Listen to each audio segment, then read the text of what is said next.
this season really ups what we saw last season. Beautifully animated, way more blood than I thought would be possible. Some of the best superhero stories that we've gotten in the last 10 years have been on Prime Video between Gen V, The Boys, and Invincible. There is a through line between all of those, and there's just really great characters, really great stories, and you're getting some extremely rated R content, but it all fits within the story that it's telling, and because of that, it makes it feel all the more real. Hello and welcome to the movie podcast review of Invincible Season 2. My name is Daniel, I am one of your hosts today, and joining alongside me, it's not Omni-Man, it's our Italian man. It's Anthony. How you doing, Anthony? I'm doing well as I could be. I'm currently under the weather, as you could tell by my voice. But yeah, like as your, I would say I'm the Omni-Man to your Invincible. I think that's 100% accurate because you're always just telling me to give in, get angry, and think, Daniel. And I'm just like, Anthony, I want to be a nice person. I want to help people, please. And you teach me to be a nice person, even though I try my best as much. As who would Shay be? Shay's not here today. We can't tell you where he is, but all we can say is that he's not here. Shay would be like an Alan, good guy to talk to. Very respectable in the space community. Down to earth. He'll give you advice. He'll understand where you're coming from. Definitely an Alan for sure. Okay. Well, yeah, we'll give him Alan. That's good. Everyone wants a friend like Alan. Anthony, you said you are under the weather. I think everyone is having a little something going around. I feel like I sound a little congested as well, too. So for those of you watching on YouTube or listening on all podcast feeds, because, hey, we're the movie podcast, you may notice that, like, hey, you know what? These guys sound a little bit more, sexy and sick than you may be used to. But I think that's just the time of year. You know what I mean? The leaves are changing and we're getting sick. I tend not to get as sick usually this time of year, but I'm glad I did because then it sets you up for the coming months, like you're prepared for when it actually gets cold and when you really would get sick. Exactly. And what's funny about that too, look at us just talking about our illnesses. I haven't been sick in a really long time, and I'm not fully sick, knock on wood, so I'm hoping that this is the worst that I get, where I have a little bit of congestion or a little bit of a light sore throat, but I'm hoping that this is the worst that it gets. But let's talk about some really cool stuff. This is the movie podcast. All throughout the week, you could catch brand new episodes, brand new interviews, reviews, and discussions in all the latest movies and series and games. We have some incredible reviews out right now, including our thoughts on The Holdovers, which we loved, The Killer, which we loved, Spider-Man 2, which we loved. So go check out all of those incredible reviews. We also have a main episode that we dropped last week, and we're going to be back with the main episodes to round out the rest of the year, because somehow, listening to this, it is November this week. We are in the final 2 months of the year. I don't know where the time went. I feel like we were just talking about Oppenheimer and Mission Impossible, and then somehow fast forward, here we are towards the end of the year. The Christmas music is going to start very, very soon, but it's Halloween as of right now. We're approaching Halloween. We hope everybody has a safe and fun Halloween. Let us know what you're dressed up as. If you want to let us know, you can let us know in the comments below. You can leave a review on Spotify or on Apple, or you could do something really cool and join our Discord. Everything you need to know is in the show notes below. But today is all about Invincible Season 2.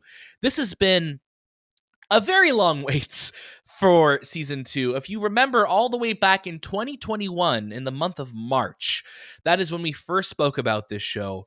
And it's been over 2 years waiting for the show to return. We're so happy that it did. And we have a really cool special announcement that we have showrunner, writer, and executive producer Simon Ratiopa joining us on the movie podcast this week to talk all about Invincible. And if you couldn't tell in this episode yet, in the title, and obviously what's coming out later this week, this is going to be spoiler free. We have watched the first 4 episodes of Invincible. We're going to give you our impressions of them, our thoughts on them, what we love, what's not working so much for us, and what we're really hoping for. But don't worry, we are staying spoiler free today, as we will with our interview with Simon later this week. So make sure you follow us on all socials so you don't miss anything. You have some really cool videos coming your way from our time with Simon. You don't want to miss anything.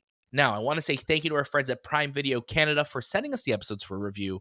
Invincible Season 2 premieres on Prime Video November 3rd.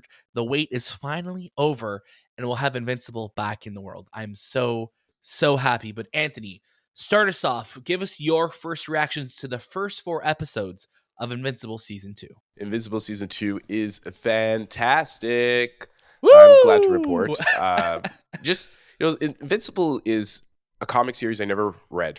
And I remember going into it in 2021, and that first episode with Omni-Man and his destruction of what did they call the Guardians of the Globe. Yeah.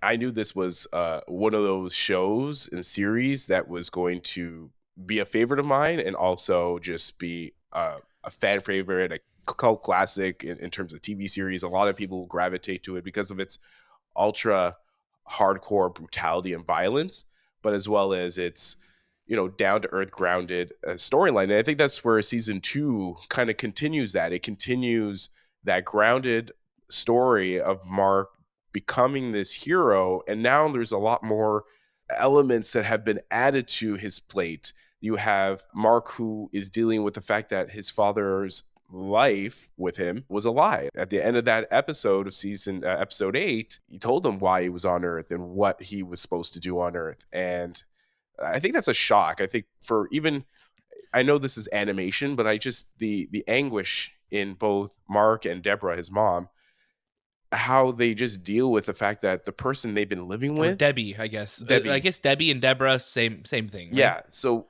just the person they've been living with has been a mass murderer, was really supposed to destroy everyone. She was more of a pet to me. Yeah, oh my God. And that's where this series really starts off with, is how does this family deal with that, like the shock of the person that you loved, you and I think you still love, like you still love this person, but you also realize, hey man, this guy is also a bad guy, and how to get past that. How do you continue your life? And Mark is in this situation where he's afraid that he's going to become his father, and you definitely see it. Like, I think any superhero dynamic, or even like I could pull from Star Wars, where Luke was very worried that he was going to become Darth Vader, Mark is very worried that he's going to become his dad, Omni-Man. He's going to be this force of destruction. And there are hints of a lot of like nuances to his character that he kind of takes advantage of being is it the father's son, or the son of the father? The son of the father, the Viltrumite, right? Yes. And it's that type of storyline where you just feel, okay, I love where this is going. And then you incorporate like the crazy violence, which, Mark, he loves to be beaten up. He is, like I like to say, Daniel, he's bloody soup. The amount of blood that comes out of this kid is absolutely ridiculous. And he takes it. From season 1, like that kid took a beating. And then there's more blood to follow. And I like that this season, like, and we were talking with Simon, he doesn't want the violence to be the main attraction to the show. He still wants to create an earned sense of violence, as well as an earned sense of storyline that incorporates both and puts them together. But like overall, I think the animation is pretty much on par with season 1. There are parts where I see the upgrade. I think there's a bigger budget now. You can clearly see in these action sequences that involve Invincible, as well as Adam Eve, as well as the Guardians of the Globe. There's a lot more. Yeah, the new Guardians of the Globe, right? Fluid animation. There's a lot more risks taken, especially because of where they are now and the fandom that they have. But overall, I really enjoyed it. I didn't know that it was 4 episodes of the first season, and I guess I don't remember the second season, or of second season. Yeah, the first season, did it have a split like this as well? No. So the first season we started getting weekly. I think we got the first 3 episodes that debuted, or it could have even just been the first episode. Where I remember us reviewing the first 3 episodes, and then from there, it was a weekly release because we were talking about it and watching it going into April. Right. So yeah, like I like that. Especially because episode 4 is such a cliffhanger, and I look forward to what comes after that, but I also want the team and the creative team and the storytellers behind it to do their best. I don't want anything rushed. And I think the 4 episodes that we got look fantastic, sound fantastic. There might be some pacing issues here and there, because I find that the story is a very long story, and these are 30 to 40-minute episodes, and sometimes they kind of linger on a bit. I feel like there's a lot of inspiration from WB series from the past, like One Tree Hill or Smallville, that they try to incorporate, but also they incorporate this huge violence that is kind of tied together. I don't know if you got the same thing, Dale, but I feel like this is something that I would have watched on TV, but not because the violence is so extreme. I'm so glad that you brought that up, because that's exactly what I was gonna to bring up, because it definitely has like the relationship issues, especially when you look at Mark and you look at Amber and you look at their relationship, and you have this guy trying to balance this magical, incredible, super life, but also be a good boyfriend and go through relationship issues. And yeah, 100%. If you're fans of One Tree Hill and Smallville and the OC, this has like that teen angst to it, but it doesn't have it where it's like annoying or anything like that. And again, I love those shows. And if you're a fan of the movie podcast, you know how much I love Smallville. And I think that's what makes me connect so much with what Mark is going through, is because Mark has this great destiny, this great father that wants him to be something that he necessarily does not want to be, but he wants to help people, and he knows that he could do more. He knows what he's capable of. And I think that's what season 2 of Invincible is doing so well right out the gate, is that you are starting off where season 1 left off. Season 2 just starts, and it's continuing that story. It's continuing that weight. And for those of you who love Invincible and left off where we were, where you see the fight between Omni-Man and Mark and the fallout of that, and it's really incredible seeing what all of these new characters are going through. And I just before anything, I need to commend the performances of all of the actors of the show, because we even told Simon that Invincible probably has one of the most incredibly assembled casts ever, whether it's animated or live action. There's an incredible bench of talent bringing these characters to life. And you look at someone like Steven Yeun, who plays Mark, who's just so perfectly cast in this show, and you feel every moment in his voice. There's just a tone to it of someone who is carrying this weight of being sad and just being like having the world on your shoulders, knowing that everyone in the world sees you as Omni-Man's son, as the son of the traitor to Earth, who was once a great hero and now is a traitor. And I love that. And you look at Sandra Oh, who gets a lot to do in these first 4 episodes, and she's really dealing with the fallout of, my husband is not the man that I knew for all of these years that we were married. And then you get to the large action set pieces. And like you said, Anthony, this season really ups what we saw last season. And it's beautifully animated.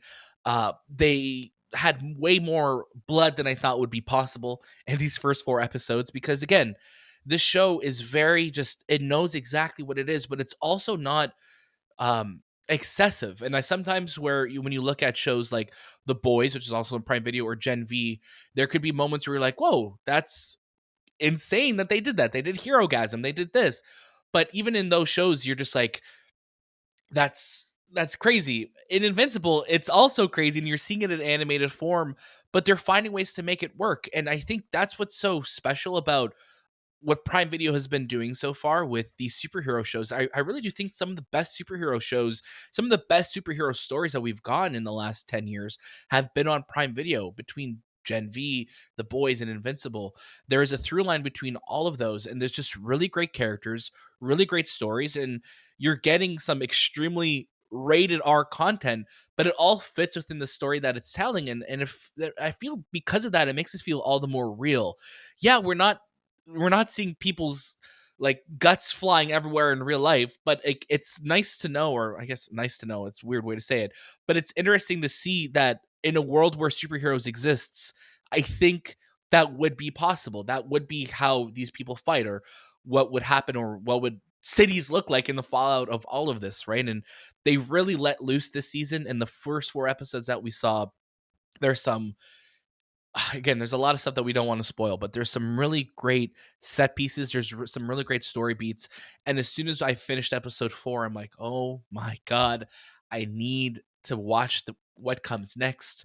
And I think that was the hardest part when we were talking with Simon, was like, man, Simon, give us the next episodes, man. Let us know what happens so we could continue on. And technically we can obviously read ahead or read the comic book series. There's like hundreds of issues of Invincible, but it's been so fun to see how they adapt it for the screen, adapt, change, and mold things to tell the story that they want to tell, for the streaming version.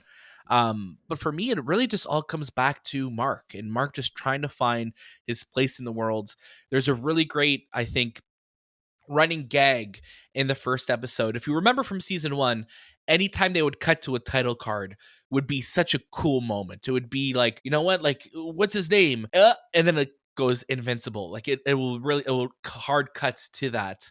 And the first episode, there's like almost like a running gag where everyone almost like pauses before they say Invincible. But it never cuts to that title card. So when you finally do get it, it feels very earned.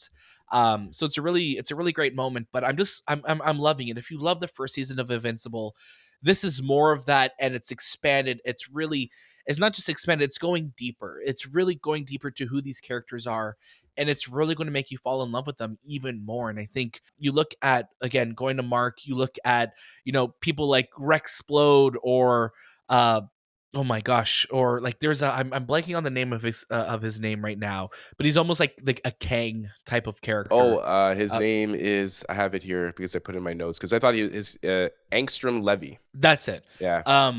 He's Sterling K. very Brown. Sterling K. Brown voices him, who's great, and you're going to recognize his voice right away.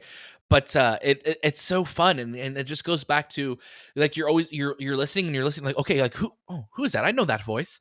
But like, just having what everything is set up in this world, Invincible, I think, is going to be one of those series that once it's all done, no matter how many seasons it's going to go, we're really going to look back at it and be like, this is one of the greats, and this is what I really hope other studios, DC, Marvel, whatever is out there, are look to and be like, we could tell these stories.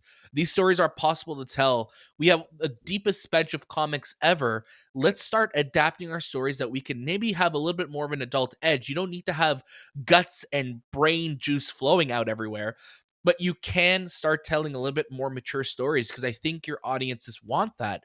And if you look at, I was 15 when Iron Man came out, and I've grown up with the MCU. You look at kids who were maybe like 4 and 5 watching the MCU, they are a lot older now. And I think they want to grow up with these characters. And I think that's why you look at The Boys, you look at Gen V, you look at Invincible. You're getting a lot of people watching those shows because they want something that caters a little bit more to them. And I think Invincible is just such a damn well made show that I really hope just goes 10 seasons. We get more episodes of it because it's such a great story. And I think when you look at Robert Kirkman, you look at Simon Rashiopa, and the entire team that are bringing it to life, they're doing such an incredible job. And it makes me, as soon as I finished episode 4, I was like, you know what? I want to just start over from the beginning. So I literally started watching from episode 1 again, because it's such a great story and it's so fun. One thing I had in my notes as well too, and I'm so glad we got to talk to Simon about, was the needle drops. There is such incredible music. They got to drop a playlist because there's some awesome music in this show. And I think anyone who is a big music fan will be really happy to see some of the choices, and maybe you'll discover artists that you haven't heard of before.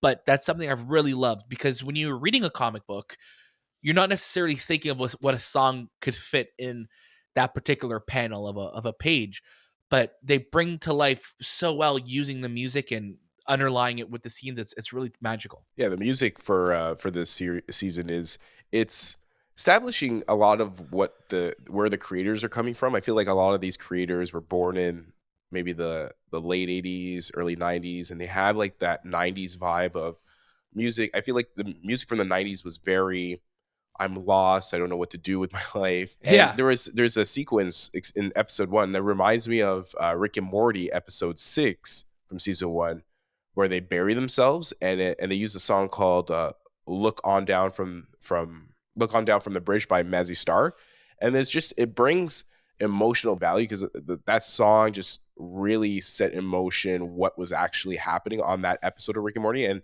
for this first episode, it really sets emotional baggage for Mark because of what he just had to go through.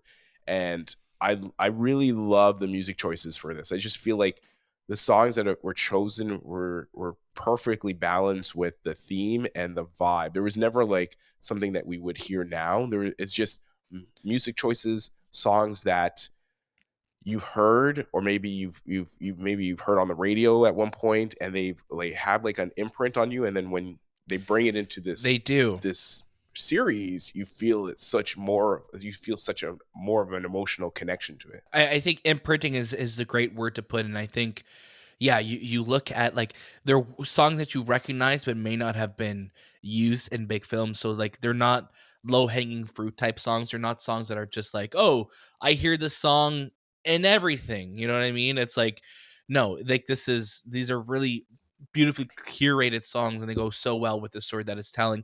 Anthony, let's get to our final recommendation. Obviously, we're staying spoiler free.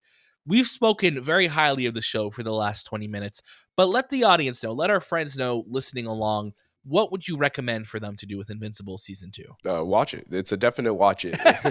I also would recommend, because we never did a review, and I don't know if a lot of people are aware of it, that Adam Eve has her own special episode, which is kind of like a prologue to Season 2, and I would say watch that as well, because I think that is such a setup for her character, as well as there's some really good action sets in that episode, and it just kind of like segues right into Season 2. And maybe if you have enough time, watch Season 1, get refreshed, or even go on Amazon like Prime Video's YouTube page. There's a Season 1 recap, just to understand, because there's a lot of things I forgot, and a lot of characters that I'm like, oh, what happened to that character? Did they pass? Are they still alive? So it's a good just refresher, and then go into Season 2, Episode 1, and just have that, feeling of, man, I know where Season 1 is. Well, I'm super excited for Season 2, and I'm 100% you're going to enjoy it. This is really, really good storytelling, really, really good animation, and a lot of violence, which I think a lot of people are excited for. Yeah, I'm right there with you. This is a watch it. If you love the first season of Invincible, this is exactly what you've been waiting almost 2.5 years for, more than 2.5 years. This is the long-awaited return to one of the best shows on TV. You owe it to yourself to watch it. There's some incredible storylines that you're not going to want to miss. And like we said, there's violence, there's drama, there's so much heart, and we can't stop watching it. So make sure you do. I want to say thank you to our friends at Prime Video for allowing us to interview Simon, for giving us the episodes for review. Invincible Season 2 debuts on Prime Video this week, November 3rd. The wait is almost over. We have lots of incredible content coming your way here on the Movie Podcast. So if you're watching this on YouTube or listening on podcast feeds around the globe, make sure you drop us 5 stars. Let us know where you're listening from. Join our Discord. We're going to be having an Invincible channel opening up very, very soon. Let's talk all about it. There's lots to talk about, and we'd love to talk about it each week with you. We have lots of great episodes coming your way here on the Movie Podcast, so make sure you're tuning in on all social media feeds so you can catch all the incredible pictures, videos, everything that we're dropping on social, so you can stay up to date with everything happening here. As we head into the last 2 months of the year, we're just so grateful to be doing this. We're so glad that you're tuning in with us almost every single day throughout the week. So there's lots of cool stuff coming, and we just love making this show. So please consider subscribing, consider leaving us 5 stars. It means the world to us, and it really helps us keep the lights on here, and it helps us keep the lights on inside of us as well too. It gives us the heart to keep going on. But that was this time with the Movie Podcast, and we'll see you next.